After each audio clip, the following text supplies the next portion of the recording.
Hey geography students, this is Mr. Narimatsu here, coming with your last assignment or activity for Natural Disasters Part 1. And this is actually going to be an assessment, and an assessment means a test. So it's going to be a literacy test. We're going to be testing your ability to read and write, and we're going to be focusing on you explaining the causes and the effects of natural disasters. As you know, we've studied the causes in our Paradeck Our Earth, and we also study the causes and the effects and the ways in which humans can prepare in our YouTube playlist by National Geographic.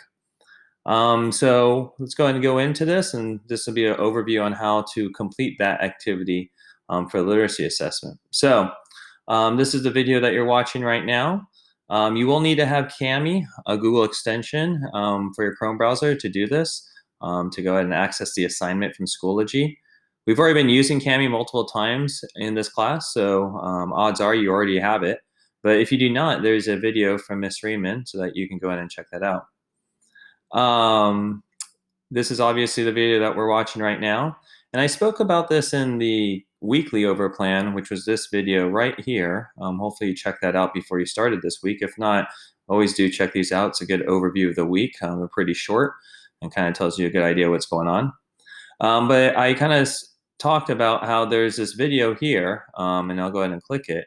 But this video is on education. Hey, geography students, Mr. Narimatsu coming with. So if you remember back in week 4, I kind of showed you a test and how to mark the prompt, go ahead and complete it into questions, and after questions, organizing your thoughts using a mind map or a graphic organizer, and then writing a paragraph with claim, evidence, reasoning, and some vocabulary. And I'll also talk about maybe topic sentences or claims being the first sentence, and having some reasoning or conclusions type of sentences at the very end. So the skills that we're going to be teaching you here are pretty much the same. It's just the content's different, right? The topics are different. The ideas are different. So you're going to have a prompt. You're going to need to mark it. You're going to turn it into questions, so it's easier for you to answer. And you're going to organize your thoughts using a mind map or a graphic organizer to complete a paragraph. But this time, instead of being on education, it's going to be about natural disasters. Okay? So notice that this is going to be an assessment. I am going to go ahead and show you how to complete the activity today and give you some teaching as well, and show you a couple ideas here and there to help you out. But for the most part, I'm going to be kind of brief. I'm going to really test on what you know and don't know. And once again, if you do have want any kind of like hints on how to complete it using a different prompt, a different topic, you can click this video that we were showing earlier. So once again, we're going to be assessing on these 4 skills, and the activity you'll see here is going to have a rubric, and this rubric is for the paragraph. So our paragraph needs to have a claim. We're going to do that usually in the first sentence of our paragraph, called the topic sentence. Later, that'll be called a thesis for your claim. Evidence and reasoning, so making sure that we have some evidence that supports our claim. In this case, is the causes and the effects of natural disasters. We need to explain a little bit more and using some of that language. And at the very end, maybe having a conclusion to wrap things up.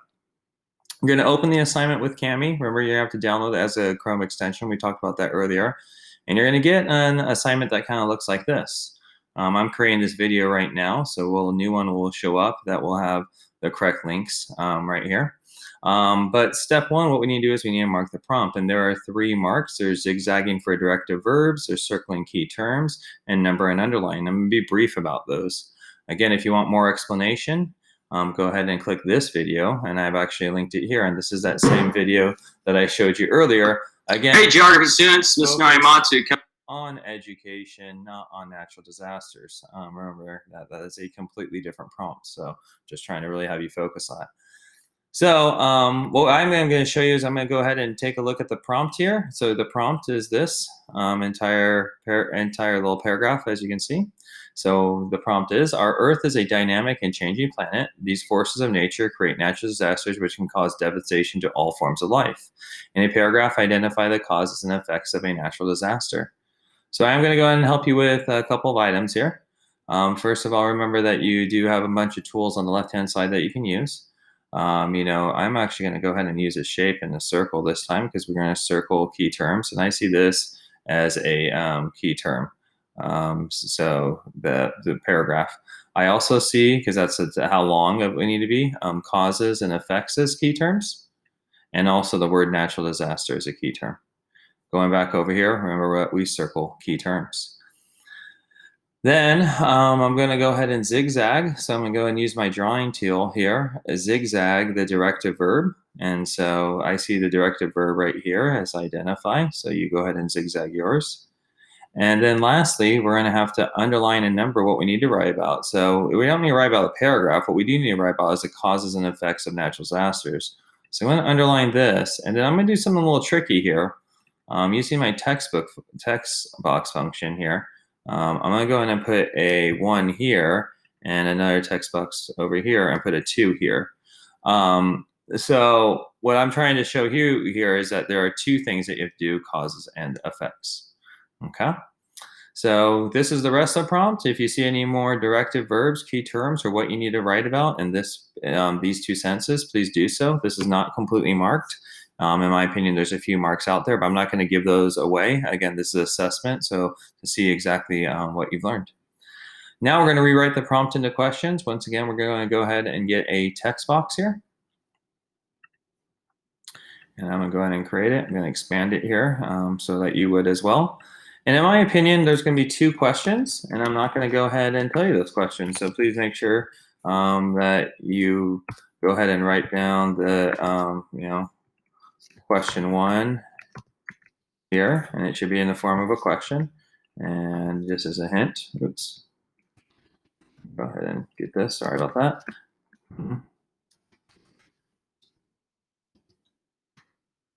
That's going. So I'm just going to put number 2 without the thing, and the second question, number 2. And that's okay to do something like that. So in my opinion, there are two questions, and hopefully looking above at marking the prompt, you have an idea of what these two questions will be about. And that's kind of the goal as we go from each step. Step 1 being marking the prompt, step 2 being rewriting the prompt into questions. Step 3 is where we go ahead and organize our thoughts using a mind map. So I'm going to, and a graphic organizer, we're going to focus on a mind map. You should have a center bubble here. And this center bubble, I'm going to go ahead and do mine in italics here, because yours shouldn't be this. It shouldn't be natural disaster, but it should be the name of the natural disaster. So I'm going to put natural disaster, for example, earthquakes. If you chose earthquakes as your natural disaster, oops, let me go ahead and delete this, get back to my selection tool. But notice that up here, we have to choose a natural disaster and choose the cause and effect.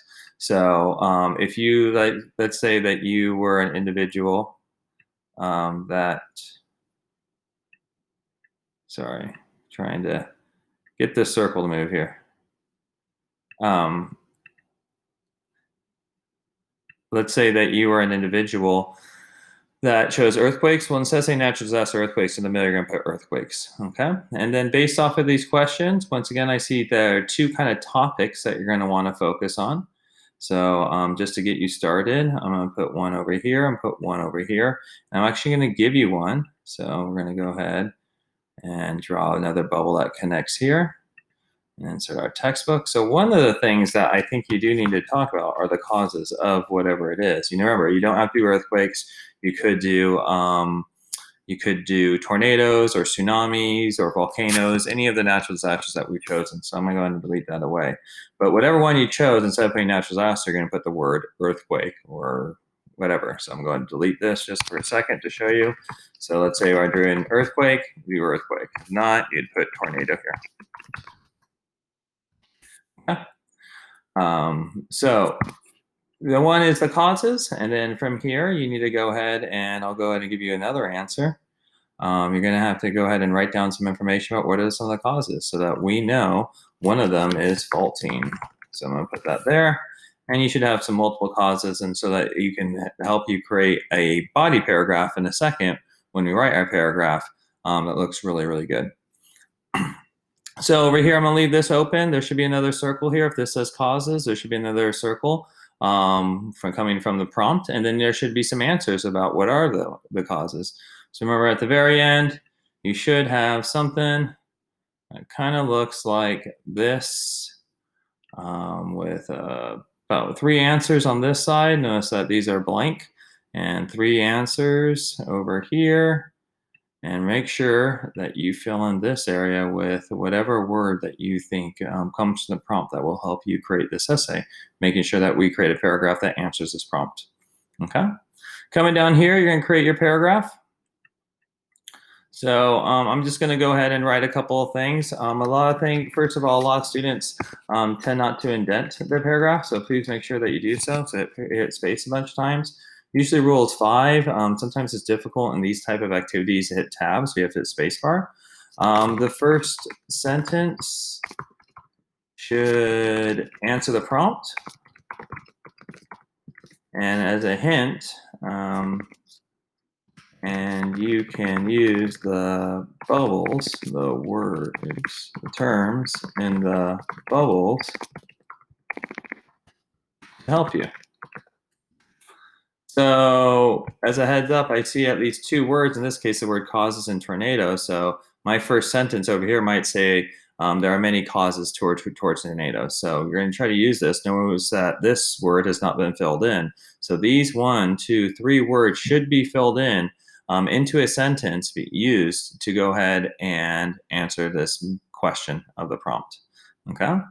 The next sentences should be evidence. In this case, we are discussing causes and effects of natural disasters. This should be a sentence of causes, a sentence of effects. I'm gonna go ahead and pause there. So again, one thing that you would be agreeing, remember that on this literacy test, if you do a good first sentence right here that answers a prompt, you're giving me a claim.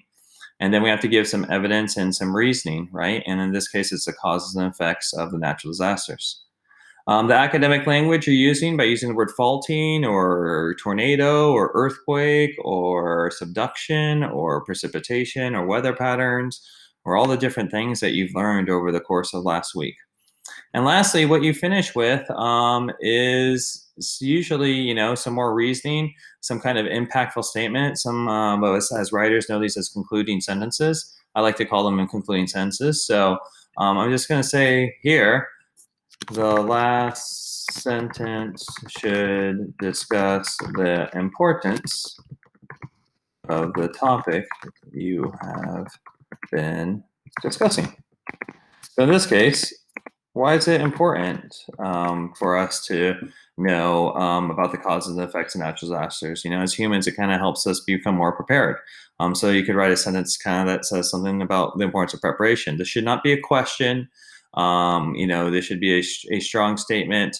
Some of our teachers like to call it drop the mic moment, right? Like, what are you going to say right before you leave the audience? In this case, the audience being teachers who are reading your essay, and you probably want to talk about why it was important for you to discuss the items that you did in this paragraph. All right, guys, so a much shorter video. Like I said, want to keep it shorter. I know the last one was much longer, but this gives you an overview of the 3 steps marking the prompt using these 3 types of marks on this prompt, which you can see right here. That begins with our Earth and ends with natural disasters. Going to step 2, rewriting the prompt into questions, organizing your essay. In this case, it's a paragraph using a mind map, and we chose to do a mind map here, and then how to complete this paragraph. When you're done with this assignment, you'll turn it back into Schoology right here to your teacher, okay? And again, guys, one more time, if you need any more details, I know that I didn't complete this items here. I didn't add questions. I didn't mark the prompt completely. I didn't give you a full complete sentence. If you need an example, please go ahead and click this video here. That's a great video to help you understand the items that you need. All right, guys. Look forward to seeing you next week. Next week, we're going to be focusing on making a project. Really cool foldable and using a government website to help you become prepared for natural disasters here in San Diego or literally anywhere on Earth. All right, guys, take care. Bye.